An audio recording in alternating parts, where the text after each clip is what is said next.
Hello, everybody. My name is Deb Coviello, the drop-in CEO, and the best advice I ever received was, don't change, Deb. Just be yourself. I love that. I love that. It's so hard to do though. So Deb, when did you learn that, and did you take it immediately, or did you say, that's dumb? Well, I said that's dumb. No, no, seriously. I got that advice like 10 years ago. It was with a mentor that was getting ready to leave the organization. I said, give me some great wisdom here. I want to advance my career. What should I change? What should I do? And he says, Deb, don't change anything. Just be yourself. And it was like, okay, it made sense. But with all the pressure of trying to be this and be that in the organization, stubborn me didn't listen. But now it makes all sense. So should have listened to that great advice. Now others should listen to their mentors as well. Yeah, there you go. Yeah, so two pieces there. One, listen to your mentor. And secondly, likely what we already have inside us is all we need to be successful. We just have to trust it, right? I know. And again, I'm from that latchkey generation. I can do it myself. Don't tell me what to do.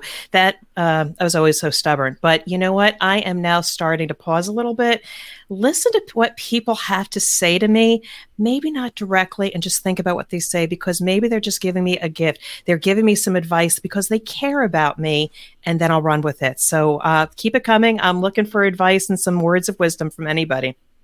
Cool. Well, today it's your turn to share some words of wisdom. As the drop in CEO, this is really interesting to me that you're going to share a bunch of stuff here about quality and operational excellence, as well as how you've navigated through some of this crazy stuff. So, was this like your first career? You always been an OpEx and quality, or what? Take me a little bit through your career and how you got to where you are today. All right. Well, started out as a geeky STEM science and technology professional, started out in biology, said, don't want to be a doctor. I'm going to go into engineering so I can get that high paying job. And you know what? At the end of the 80s, I'm going to be dating myself. Yes, there were a lot of high paying jobs, paid the bill, got me on this great career. And then, got that fantastic job. I was the head of quality for a major organization. I also had the head of operational excellence. As you can see, I've been primarily in the manufacturing world. I love creating nothing or something out of nothing. But then I hit a wall. I said, I'm not the smartest person in the room. I said, I'm much better at removing barriers and leadership and helping others to reach their potential, giving advice like that mentor that I should have listened to a while back. And then I spun off, left it, and then said, I'm going to start my own business. I can help others doing the same exact things, doing it on my terms. And then I found myself lost, really lost, because I said, how do I start a business? What's networking? What's my 30-second elevator pitch? What's my market? Who do I solve? Yada, yada, yada, all of that stuff. And then I came upon this podcast host that says, Debbie, tell me what you do. And I said, I'm like the drop-in CEO. I drop into situations for many, many years. And now with clients, I drop into a situation like a drop-in CEO that I knew in the past. I assess the landscape. I partner with the business leader. We fix the business problem, OpEx, quality, whatever, and elevate the people because they have to hold on to this thing that you fixed. Hence the drop-in CEO. And I didn't own it because I said, wait, I've never been a CEO before, even though I've been a senior business leader of a major organization. But you know what? It was the mindset thing. So as soon as I got over myself, which was another piece of advice, the drop-in CEO brand was born as part of Illumination Partners. So that's the short story, but happy to share more. Yeah. Wow, so that's very interesting. There's so much there to unpack. Wow. So let's unpack a little bit of that. So Absolutely. first, I think it's fascinating that that imposter syndrome hits you, right? Oh, not me. Nope, that's not mine. Nope, I haven't done that. So talk to me about that. I mean, Deb, because I'll tell you, lately, just personally, that I've struggled with that because I'm like, well, I've never carried $10 million worth of quota. How do I get to lead a team of 10 million people? Right? I don't know that that's possible. So talk to me about that. How did you overcome that? Okay, well, just like AA, I'm a recovering imposter syndrome person, but I challenge that because, the only person holding yourself back is yourself. But, to go to my other mentor, get over yourself. That was the other piece of advice I received in the last couple of years. Thank you, Peter, for that advice. Get over yourself. When I left corporate and I said, how am I going to start my own business? I started reading, podcasting, exercising, etc. And then I realized, you know what? I'm the only one that's saying, I can't, I haven't, I don't, I've never. And then as soon as I realized, I said, just stop it, Deb. Just stop it, Deb. All you have to do is learn something new. So I started networking. I got my first 3 clients in the first 6 months, and it was all because of networking and having the bravery to stumble over my words. And eventually I landed on that 30-second elevator pitch. It first starts with just believing in yourself, saying, you know, I was good in corporate. I was good before, and I will continue to be good again. I just have to be able to get my voice out there and let other people know. So a little bit of soul searching. I got a husband that I should probably be paying royalties to help me get over things. But it just takes a little bit of that mindset shift and get rid of the N apostrophe T in your vocabulary. Get rid of it. The N Int. apostrophe. The int. I Oh, can't, I won't, I've never. ah, Get rid of that. That's the first thing you have to do. Just say, well, I can, I will, I should, I may, I'll try. Get rid of the N apostrophe T. There's no room for it.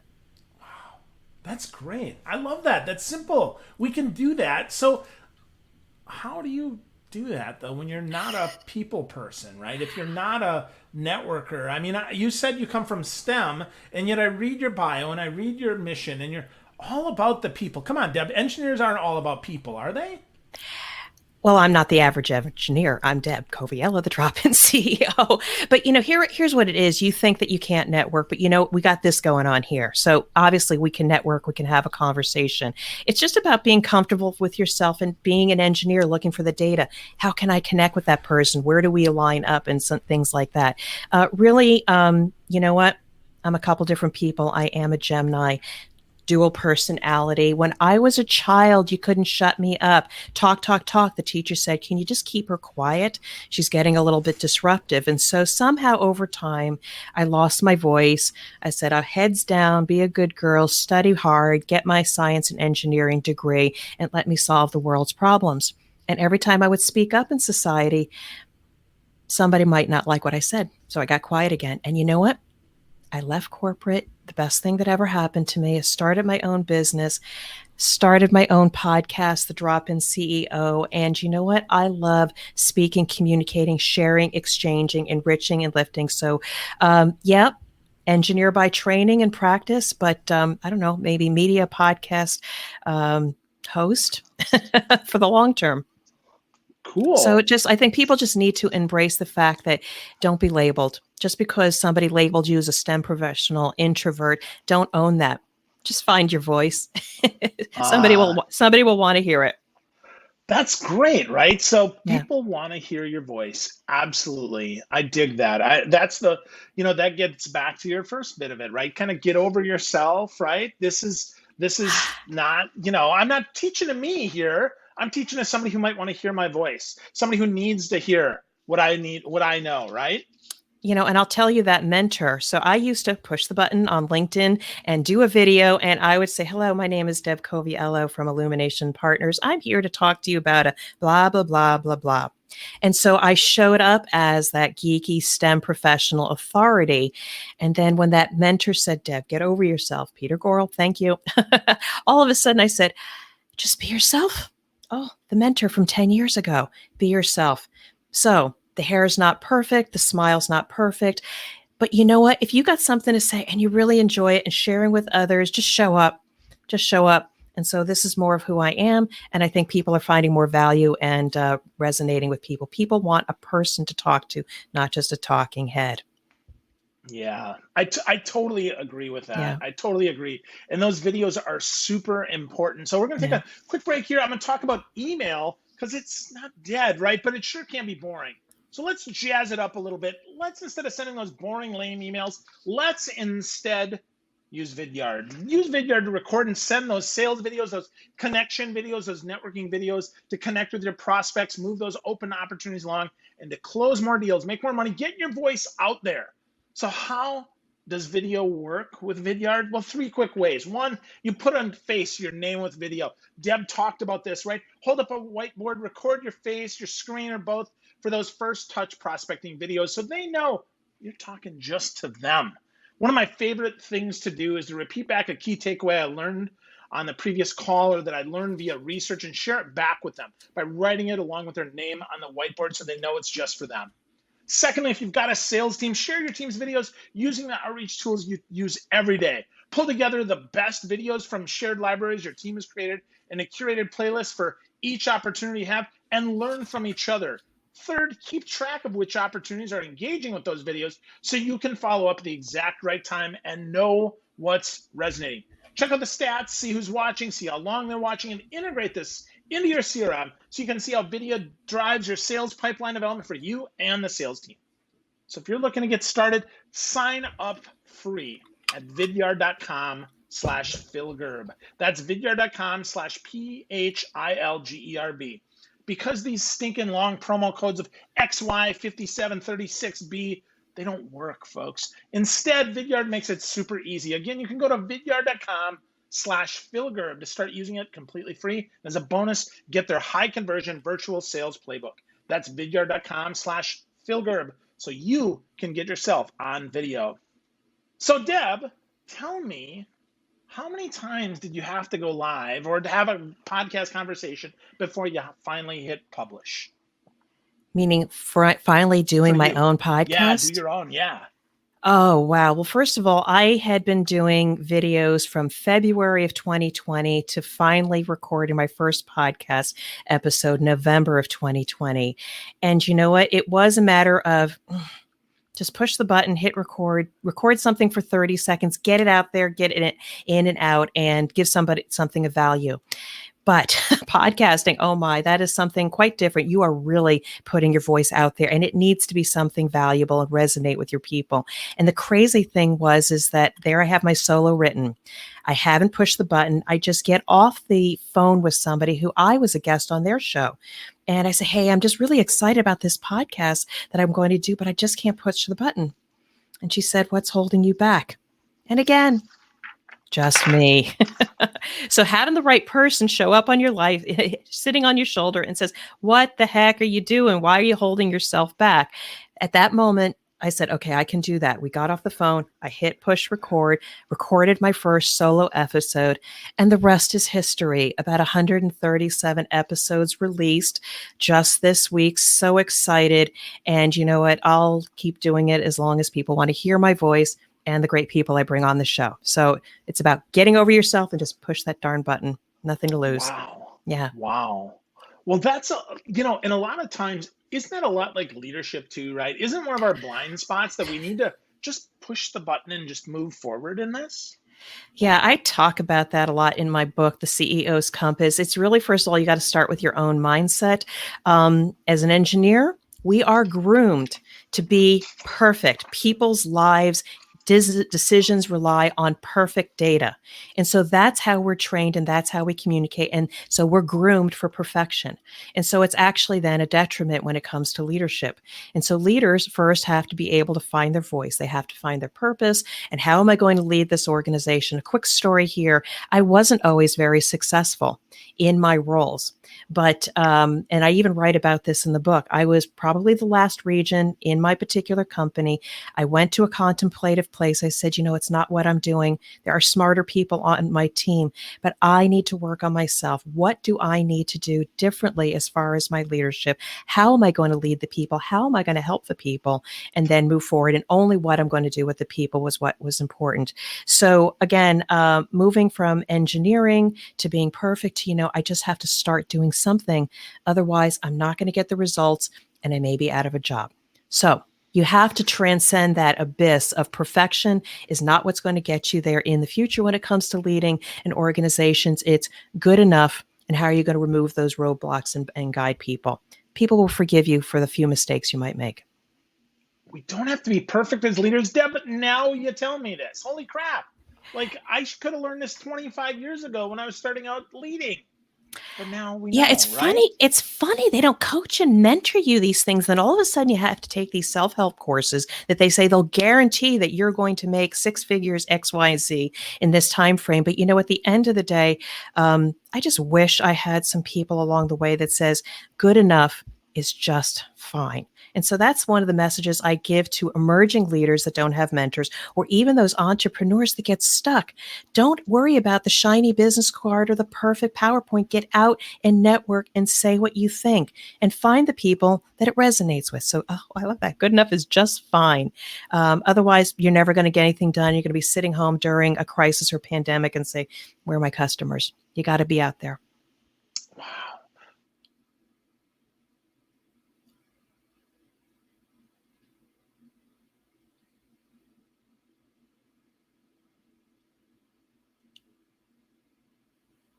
Wow, that's great, interesting to do.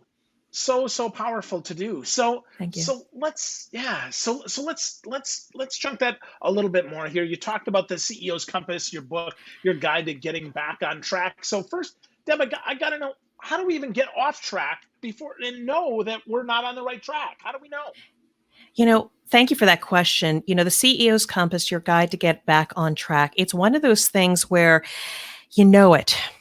You don't have peace of mind. And that's the northernmost compass point I talk about. Peace of mind is your true north. Just like when you watch your children or a nephew or something, when you see them after throwing a ball at them or teaching them how to play ball, and then finally they make the home run. You have peace of mind knowing that you've left your legacy and impact on somebody in the future. It's the same thing with leaders. You know it in your gut when you don't feel on track. You're working a lot of hours. Yes, you're performing a transaction. Your people are heads down doing the work, but it's not sustainable. You have the same problem over and over again. You've never truly achieved peace of mind where everybody is working along side by side and ultimately achieving an outcome like being the customer's favorite, not necessarily number one, but being the favorite of the customer. Think about it. You might get an actual different result from your team when they think about something greater. So the CEO's Compass, I find, is the perfect tool, and I lived it when you're going through rapid change. You may be a superstar, a rock star. That's why you're in the position as a CEO or senior business leader. And then the environment changes. You didn't change, the environment changes. You're acquiring a company, you're downsizing, and one of your senior leaders has left. The market has changed, you've lost a new customer. Those are the times that the CEO's Compass can help you get back on track. It's not a 5-10 step approach, but you've got 7 compass points to navigate around and pull on 1, 2, or 3 of them through the questions, through the assessment that I have in the book to help you get back on track. And I feel so excited about this because it's a little bit different than some of the other books that we put out, but it's my guide, it's my compass that I want to hand and share with senior leaders. Wow. Wow. So There's a lot of 7, wows in this that's different. conversation here. Well, it's interesting, right? Because you're saying things that I don't typically hear, right? I do a lot of these interviews, Deb, and typically I hear, hey, it's this or it's that. And never have I heard peace of mind is your true north. Never have I heard that. That's so interesting, right? That does guide us if we really think about that, right? Can I sleep at night? Am I doing what's right? I mean, that's so interesting to hear that. I mean, I read, years ago, Finding Your North Star, right? Long time ago. And I think about that. And I think about peace of mind being very different than what guides a lot of organizations, right? It's shareholder value or let's take care of our customers. But the things you've said, they are wow because they are different. They're not the same that I've heard. So let's talk about that, right? Let's talk about that peace of mind and how that gets us off track because being a customer's favorite is very different from being the best. Is that where we have to focus? Is that where we start or is that later on? Well, those are really the outcomes, but it's about where you start. So if you're a typical organization, say we're going to have 99.5% service, on-time service, we're going to be, 99 whatever in terms of quality, or we're going to have the largest market share. When you say that those are the results or outcomes that you want, people will say, okay, we need to do X, Y, and Z to get there. People heads down, they achieve the goal, you high five, and then you think you're successful. The difference is if you said, I don't care about being number one. I just want to be the favorite. The favorite is the person that we may not be number one in market share or quality, but we are the ones the customers come back to time and time again to help them out of a jam. We may not have had the best quality, but they know we've got their back and we're going to help them get out of whatever the situation is. It's that loyalty. And so when you ask your people on your team, what do we need to do to be the favorite, to really be a trusted partner and loyalty? And I didn't mention any numbers in there. People come with their creativity and ideas rather than heads down and doing a transaction. People heads down doing a transaction is all you're going to get. They don't come with their minds. When you say, I want peace of mind, I want to be the favorite, you open up their minds, you lockstep and bring people along, and you get a different outcome than just a result. It's very, very different. And I have stories when I've seen and felt that myself, what it looks like to have peace of mind in an organization. But you just captured another snippet here. Yeah, well, so it's right. So you asked this, right? What do we need to do to be the favorite? What do we need to do to be the trusted partner and to have that peace of mind? That you said that, and I'm glad that you have some stories. I knew you would, right? But I want to hear some of those because that in so many ways that seems very abstract, and yet I know you're going to bring this in for us because so many miss the fact that doing these things actually happen. Not just, hey, this is nice pie in the sky Pollyanna, but really happened. And coming from an engineer, right, that's going to have a lot more than coming from Captain Woo Woo here. So tell me some of how this has happened. Give me some real examples, please. All right. So we may want to improve our quality, reduce defects when it comes to shipping product to a customer. I used to work in the flavor industry. I still work in the flavor industry. So we mix chemicals up to achieve a certain particular flavor or profile, and then customers will put them in their Coke, their Pepsi, their Frito-Lay, etc. We were doing a training video. I was interviewing and filming the supervisor, explaining the importance of a particular process. You pull this crank, you turn this knob, you pour this ingredient in this fashion so we don't ship any defects to the customer. And while we were doing it, the operator starts inching their way into the video camera. And the next thing we know, they're there in sight, and we say, hey, do you want to be filmed for this training video? And the operator said yes. And so when we took the video of that person and they started saying, I do A, then B, and C, because if I don't do that, I'm going to ship a defect to my customer. And this is why we do it this way.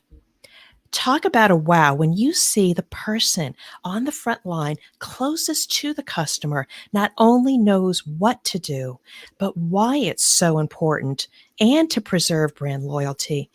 Immediately, you sigh, and that's peace of mind because you know all the hard work that you've been doing, the employee, the child, the nephew, etc. They get it, and they're going to carry the torch going forward. That's one example of peace of mind. Wow. Knowing not only what to do, but why we do it definitely changes the conversation. As I'm looking at, organizations, often they miss their why. I worked in education for a while, selling software. And our whole why was we were construction workers so that teaching them safety so that their cranes didn't fall down. And the best example that I was ever able to give was we had a grocery store being built across the street from us. And I shared with them all the different roles that we impacted based on that and how if we didn't train the different construction workers, not the people inside the grocery store, but the people outside building the parking structure, building the building, right? Building the bakery piece, all of that, that if they weren't trained, they might do it unsafely, even though they didn't want to. And it changed the game because we showed them the why. And I love that example for you that came through so strong on that. So give me one more example of how that might happen, please, Deb. So I'm not proud of this story. We had a major quality defect with a customer.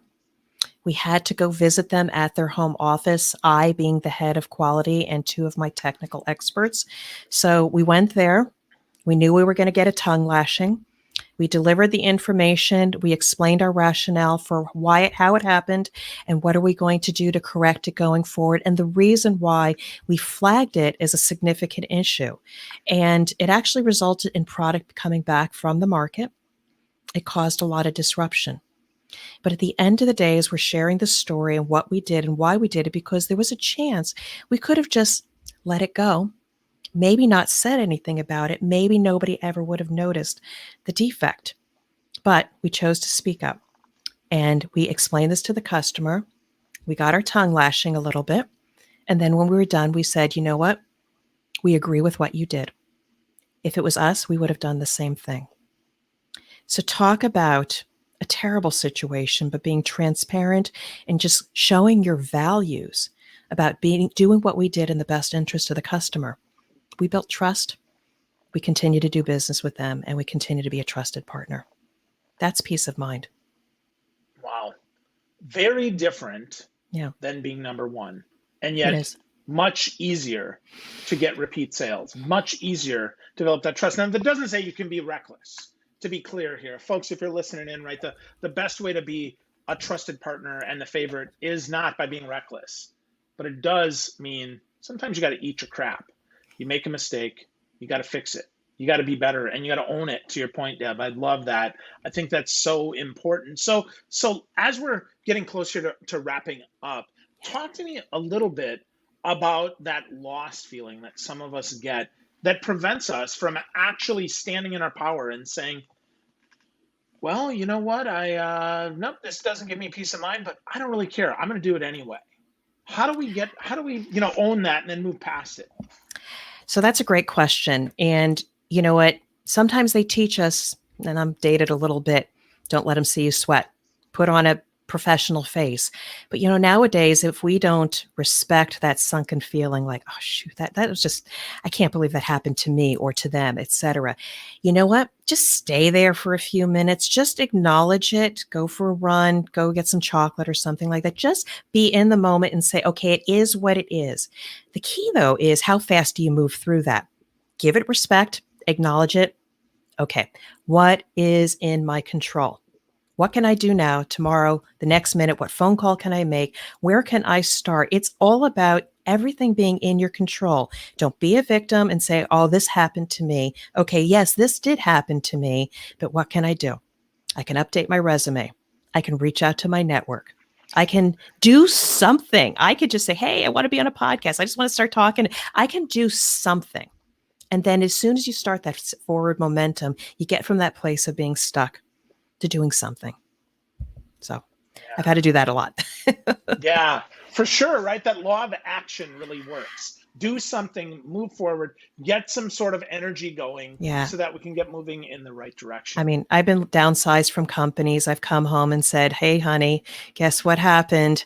And then I'll say, how many phone calls have I made to recruiters? And my resume is already being updated, and just move on. So can't There keep you me go. down. Yeah. Yeah, not more of a pity moment than a pity party, right? Absolutely. I mean, you can have the pity party, but just then the next morning wake up and just, okay, what can I do now? There you go. That's funny. I dig that. So cool. So the CEO's Compass is coming out soon. It's not yet out. You said there's 7 tips inside there about finding your true north, right? Finding our peace of mind and how that helps. So give us one maybe story or example or point that was the most surprising to you when you wrote the book. So this comes from direct experience. People talk about in the STEM, the engineering world, the quickest way to solve a problem is assemble a team and we'll address the people, the process, and the tools or the technology. I was part of an integration where we acquired another company and it was so critical to get them on our system, our tool. And you know what? I said, wait a second, what about the people? What about the people at the organization that we're acquiring? Do they have the capability? Do they have the capacity? Do they even know who we are to get them on the system? And, everybody said, Deb, you're raising a nice question, but we got to hurry up and get them on the system. So they were laser focused on the technology. And one of the things I realized during this journey was understanding their past, which is culture, and understanding their pride. And I describe pride as the intersection of humanity and the intellectual property. So in addition to problem solving, people, process, tools, performance, purpose, and your why, I added to the compass the past, which is understanding the deep culture that they had before they came to this juncture where you're the new company and you're going to acquire them. And then the other compass point of pride. Unless you find out what did they do that they were so proud of, what tool or process did they create, you may not need it now. But in the heat of integration, acquiring, or bringing the organizations together, you never know. If you had spent that time getting to know that person's unique gifts and talents, you might need to pull that out at the 11th hour to get you through the crisis. Or in the process of just understanding their past or their pride, you build trust. So fast forward. We had a crisis, but because the people knew that we cared about them and we helped them out to bring them into the integration, they had our back. We never had a quality issue. The rest of the organization had terrible problems because they didn't take the time to understand the people. They were laser focused only on one compass point, the platform and technology. And there we disrupted the customer immensely.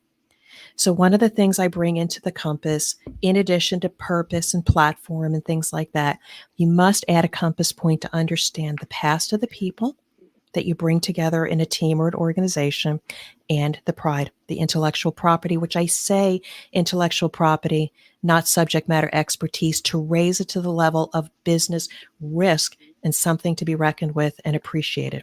You build relationships, you build trust, and sometimes that's what you need to get back on track. So there's 7, 8 compass points. Those are a couple that I learned through my leadership, and I now look for when I drop into organizations to see if those are buttoned up in addition to the other points. I'd not heard pride described quite that way. I really dig that. Intellectual property, so important, so key, and such a matter of respect for folks. Wow, that's great. So Deb, of course, if people want to get more of your insights, your podcast, and everything else, at dropinceo.com. But tell us a little bit about your podcast. Give us 60 seconds about your podcast and why it's one that people must listen to. Thank you. So the backstory, Drop-In CEO podcast, insights and inspiration from industry leaders. So I do speak with CEOs of companies who, through their work, have raised people in the process. They're very human-centric leaders. But I also speak with entrepreneurs helping organizations. They're very interesting to me, as well as authors and speakers, because what I'm trying to do is connect with CEOs that I can be a go-to resource for all the people that I'm meeting in my network, the stuck entrepreneur or mid-career professional who needs insights to be able to unstick them. And the emerging leader is in my audience because they may not have the support systems in their organization. And there's all this free content through the podcast, the Drop-In CEO podcast, and other resources available at dropinceo.com, and information about the book launch. You can click on the wait list. I can't wait to share that story with you as well. Awesome. That's so great, Deb. So much good stuff today. I really, really appreciate all the value you've given. So folks, obviously they can go to dropinceo.com and get goodness. But if there's one platform, if they want to ask you a question or they want to give you some feedback, where would you send them? My sandbox, my playground is LinkedIn. I dabble on Twitter, a little bit on Instagram, a little bit on YouTube. Visit me on LinkedIn, Deborah A. Coviello. Find me. I'm the Drop-In CEO, the only one there. So I think that's kind of pithy there. And I would love a conversation. Direct message me, or you can go to my website and there's a contact field. And I would love to have a conversation, free 30-minute conversation, just to get to know each other and see if I can provide you some advice from the Drop-In CEO. Awesome. Great stuff. Great stuff. And I'm going to wrap us up where we got started here. Folks, if you're looking for help, and you're like, oh crap, I'm stuck, I want to encourage you to do 3 words that Deb said at the beginning. Get over yourself. Find a mentor, network, do it. Chances are either you can find someone who can help you or you got what you need inside of you. Deb, thanks so much for sharing such great stuff today. I really value our time. You're the best. Thanks. Thank you so much, Phil. My pleasure.